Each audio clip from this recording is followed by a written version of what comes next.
You're watching Mirror 7 News. Stay informed, stay ahead for more news. So there's been a pretty heated discussion in Australia over the past couple of days, and it all centers around NRMA insurance and a surprising discovery made by a 22-year-old driver named Ben. The whole thing kicked off when Ben called into Sydney's 2 GB radio station to explain what he found while getting a quote for comprehensive car insurance. And honestly, the moment he revealed the numbers, people were stunned. Ben said he was filling out the usual online form, going through the typical details, when he noticed that NRMA offered a non-binary option under gender. Out of curiosity, he ticked it, almost as a joke, as he put it, and the quote dropped by an eye-watering $800. He compared it to the quotes he received when selecting male and female, and there was simply no contest. The non-binary option came in dramatically cheaper. Naturally, this raised a bunch of questions. When he shared the numbers on air, the host Ben Fordham was just as shocked.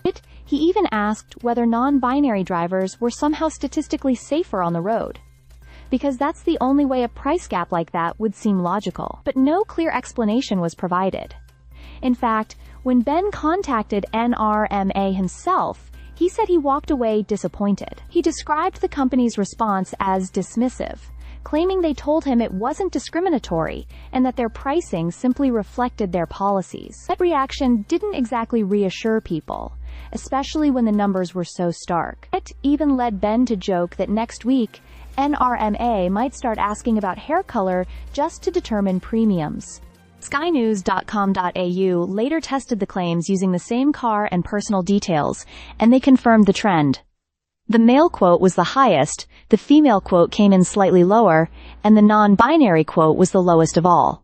Around $1,789 compared to over $2,500 for males. It wasn't a small difference, it was a significant gap. An NRMA spokesperson eventually responded, saying the non-binary option had been added recently to make the application process more inclusive. They emphasized that many factors influence premium pricing, gender among them, and said they'll continue refining how premiums are calculated as more data comes in about driver behavior. They also reminded customers to provide accurate information when applying. It's worth noting that past road safety data in Australia does show that young men are statistically more likely to be involved in fatal accidents, which explains why male premiums are often higher. But the non-binary discount, as some people are now calling it, has sparked a wave of debate about fairness, accuracy, and whether the system needs a rethink. And now, with major insurers reportedly reviewing how they handle this gender category, it's clear this conversation isn't over yet.